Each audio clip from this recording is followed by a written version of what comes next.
For most things, the internet isn't the best place to get the best advice, right? Health issues, politics, what else? What else? Conspiracy theories flying around everywhere. This is especially true when it comes to makeup.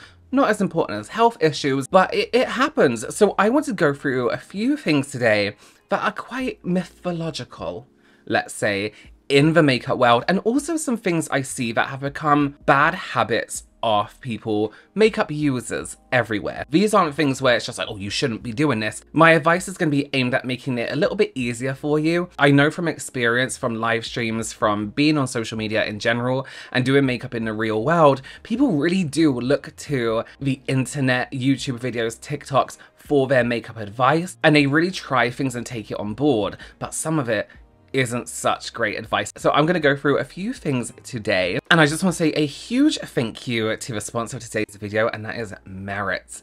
Ooh. A lot of you may already know I've been a huge fan of Merit for a very long time. Their products are absolutely perfect, just perfect. If you want luxury that's done in a way that's affordable, and by luxury I don't just mean the look of the brand, because it does look luxurious. I also mean the way the products work. They work like high-end products at a more affordable price. There are products from Merit that say I was leaving the house, going to an event, something like that, that I would not leave at home. I absolutely need to take them with me because I can rely on them. I know they look amazing in real life, and I know they are just going to work. And these products are made to work for all skin types as well. As somebody with oily skin that's also dehydrated, which means I'm crusty around here, that's a blessing. All the products work incredibly well on all skin types. All the products are also designed for more sensitive skin, so if you tend not to try new products because you're a little bit worried you're going to have a reaction or something like that, you have nothing to worry about with Merit. And also if you're someone who's worried about pores being clogged, Merit doesn't do that, of course. And some of you may already be aware, and I know some of you already own them, but I have some custom bundles with Merit. I've taken some of my absolute favorite products, some must-haves from Merit, and I put them in bundles. You, of course, get to choose your own shades as their Art Complexion products and blush products in these bundles. These have all been tried and tested, worn by me, not the ones you're gonna get new ones. I mean, the products in general, they are all products that I have used in the real world when I want my skin to look like skin. I want a minimalist approach, but I don't want my makeup to look like makeup. And of course, you can save some money while purchasing these bundles. And every first order comes with this signature bag. Let me straighten this out for you. It's like this. This is great, just to like pop a bag in a bag, you know what I mean? And it's also machine washable, so you can just throw that in the washing machine with all your other stuff. Free shipping on every purchase over $40. Let's take a look at these bundles. Again, you can customize your shades that you choose within these bundles. The first one is Robert's Favorites, and this is a beautiful like complexion collection. We have a bronze balm, which is one of my absolute favorite lightweight skin-like bronzing balms, and if you actually get the right tone, it actually makes a great contour as well if you want something light and realistic. The Flush Balm, which is this beautiful cream blush, very gentle on the skin, blushing from within kind of finish. We have the Signature Lip. This lipstick is so lightweight, so comfortable on the lip. It just feels like you're wearing nothing, but you get this full velvet-like full coverage, full color from these lipsticks. And you know me, I love a good nude lip and something that doesn't feel too heavy. And then probably one of my favorite products ever in general, not just from this brand, we have a Minimalist. This is a complexion stick. So it makes an absolutely incredible concealer, but it also sits beautifully everywhere else on the face, on your whole face. I sometimes use it on my sun damage, which is actually looking pretty good. The occasional blemish under the eye. I can use it on my neck if I get a little bit of a shaving cut, you know, those kind of things. It's this really nice, creamy, ultra blendable texture that just kind of melts into the skin. It is such an incredible, incredible product. I highly recommend that one. And the Day Glow Highlighting Balm. This product is mouth-watering. It is the most stunning highlight. I get really funny about it. You know, me when I like something, I get really weird. Looks like skin, looks like you've had a facial. You can use this by itself, just straight onto the skin. You can use it on your shoulders. You can use it on the, what are these? These are your shoulders, your collarbone. It is just the most natural looking highlight I've ever seen. I love a good natural highlight, no glitter. It doesn't look metallic, it just looks like skin. And then you have Robert's Essentials. These are gonna be your natural color and highlight and bronze kind of base bundle. So you have the Bronze Balm, the Flush Balm, and the Day Glow. So everything you need there to do a natural complexion. You can use it alongside your other products, whatever it is you want to use them for. I'm going to be using these products throughout today's video anyway, so you do get to have a really good look at them. I'm so thankful to Merit for letting me partner with them and make these bundles for you, so you can experience these products at a discount, because I just adore them, and I know you will too. I'll leave everything down below in the description box for you, so you can check them out yourself, look at all the shades they have available on their website, and yes, let's get into it. Okay, first things first, I want to address a vicious rumor. I can kind of see where this came from, but I don't want to give it credibility too much, right? This is the, I'm gonna say like fear-mongering, but not as serious, of the base in products. Silicone base, water base, oil base, whatever base you're using, and what you're mixing that with. So for example, people would say if you are using a water-based primer, you can't use an oil-based foundation, just for example, or vice versa. If you're using a silicone primer, you can't use an oil-based, all this stuff. Let me tell you now. There's some truth to this, of course, it's science, right? Certain bases don't mix. However, never in my lifetime, and for those of you who don't know me, and those of you who do will be sick of me saying this, I'm a professional makeup artist, and I have been for 18 years now. Look, you can see. I have never once considered that in my makeup, in my process, in anything like that, because I use controlled amounts of a product. Where a lot of people get pilling, a lot of this kind of stuff, maybe because they are using too much of something. It should be absolutely fine. Please don't worry about it. Please don't worry about it at all. Here's where it might get a little bit risky, right? Silicone, dimethicones, piled on top of itself, doesn't work. Silicone primer. Maybe your foundation has silicone in it. Your cream blush might have silicone in it. Your cream bronzer might have silicone in it. That tends to kind of like just roll off itself. So that could be an issue there. Oil in your primer, oil in your foundation, mixing oil in with something, that could be another issue as well. Now that doesn't mean if you have oily skin, you can't use oil-based products, because that's a different kind of oil. It's like a sebum, right? It doesn't work the same. It's not like that. You can still be oily and use oil-based products. But please don't consider that too much. If you are experiencing an issue and the bases of your products are interfering with each other, you're using too much. Act from experience, years and years. And I've spoken to other professional makeup artists who also say, actually, yeah, this isn't something I consider either, but it makes sense. Of course it makes sense because it's science. Like we said, it's ingredients or ingredients. So just go easy on that one. Okay, I don't know if you've noticed, but one of my eyebrows is done and the other one isn't, because I want to talk about a bad habit that we get from the internet when it comes to brows, right? And that is using brow gels incorrectly, and then kind of blaming the brow gel that it's bad. I'll link all the products I'm using down below alongside the bundles, but this is the Merit Volumizing Pomade. A lot of people use their brow gel or brow product and they just do this.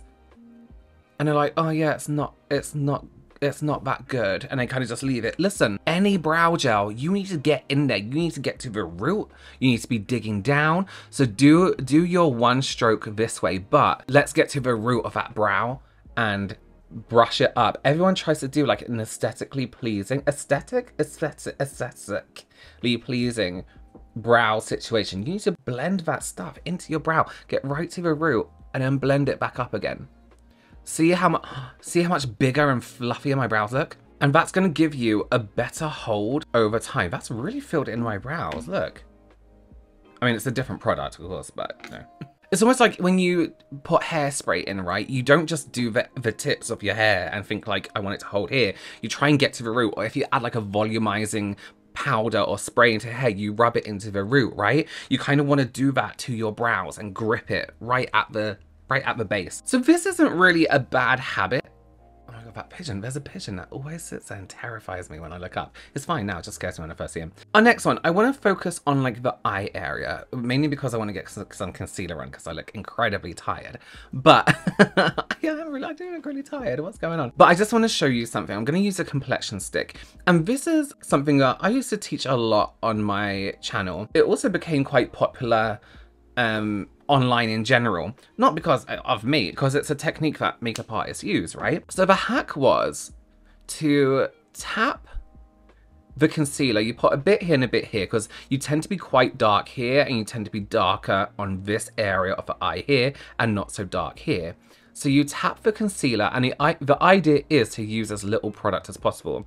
So you tap the concealer in place with a brush or with your finger, and you don't move it around too much. So you're not blending it out, you're just keeping it in that place. So you're getting the maximum coverage in that area. But what people are forgetting to do is then fill in this middle area here. So they were lightening this inside corner here, or they'll just drag it across the whole eye, which then you might as well do the whole eye. It kind of makes our concealer a little bit then uneven and leaves this kind of strange dark patch in the middle here. So people are using their concealer and it's like, it's not giving me coverage. It's like, well, you haven't covered half your eye. The hack really should be the technique, I hate word hack, I don't know why I keep saying it, should really be to tap in those areas where you are darkest the most. For a lot of people, they're, you know, darkest up in this area here, the blood sits there, or they're red here. Now, I still have product on my finger or your brush.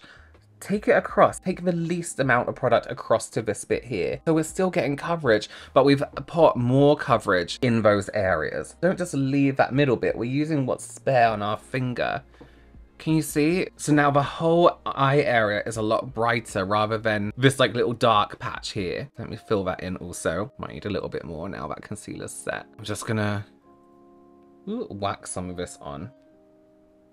Another kind of like suggestion, I would say, we're getting a lot of bronzing drops and like bronzing sticks and stuff like that recently. But say you have more of like a bronzing stick. This is the Day Glow, I think it's Solstice. A controlled bronze is really nice because it keeps that inside of the face nice and bright. So I am going to use this in like areas where you would usually bronze. This is a bad habit as well, by the way, drawing on a face, but I think I just spoke about that in the other one. And I'm just going to make sure I'm using a brush that I would usually do like my blush with or something like that. And especially these glowy bronze products, you do want to apply them like you would like a highlighter, right? So say, but not in the same places. Highlighters have that glow to it.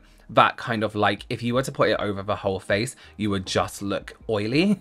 So you kind of want to be careful that you're not adding excess sweat look to your face. So instead of going over the whole face, just keep them in the areas where you would bronze naturally. And I mean more like around the outside of the face. I'm even going to avoid my nose and just use them more like wrapping around my cheeks. Because you can see, especially this one has a really, really nice glow to it. Now, if I was to do that over my whole face before my makeup, I'm going to be a little bit oily, especially when I've tried to like lessen the oil on my skin with my skincare. And I don't mean literally physically oily. I mean, I'm going to look really super oily. You probably powder it down, but I do just like control with bronzer in general. And now we have these like glowy bronzing products. That looks really nice. Now we're getting more of these glowy bronzy products. It's even nicer. If you can hear that rattle, I'm so sorry, that's my chair.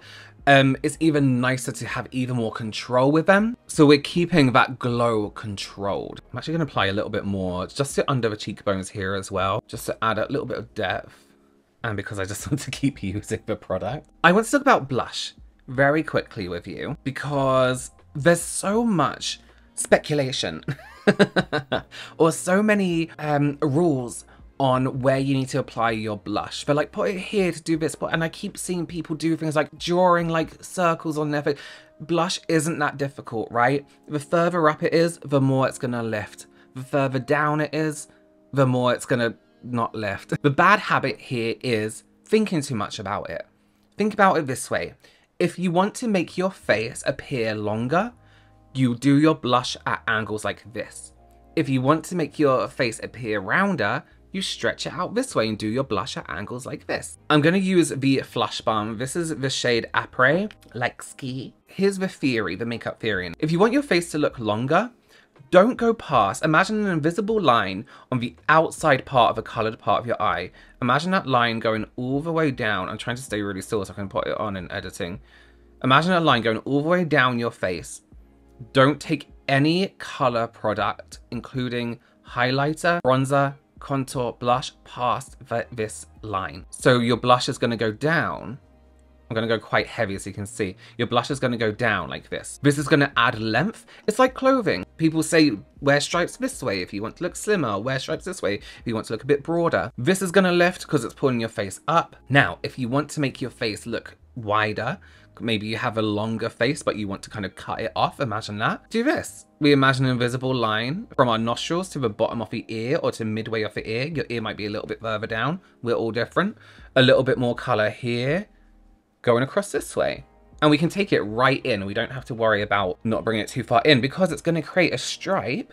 Not a stripe, we don't want to put our makeup on like a stripe, going across that way. And I'm not going to take it past my eye here. We can add in a bit of our concealer again. Look how this just blends with finger. That's it. This is why, sorry, just to go off topic a bit, this is why I love this, because you can literally, it takes like a second and it just blends into your skin. Done, done. No fussing. But can you see the difference? How this has kind of like made my face a little bit more rounder, and then this is a little bit more longer. So I'm looking in the monitor so I can see I'm covering my face.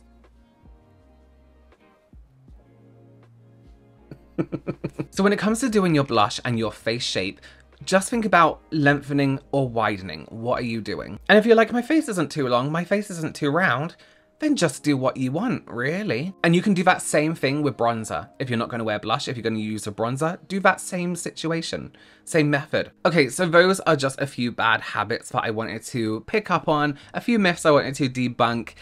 Yes, let me know if there's anything that you kind of question in the makeup realm down below in the comments, and I'll see if I can touch on them at some point. Thank you again to Merit for sponsoring this video, and thank you again for allowing me to create these incredible bundles with you. You can find them all linked down below in the description box. All the prices are there for you, all the details on the bundles, and also all the products I use in this video, because some of them aren't in the bundles, like this brush, for example, which I just use for everything. But of course, they're available on their website also. Consider subscribing, give this video a thumbs up, and I will see you very, very soon. Bye.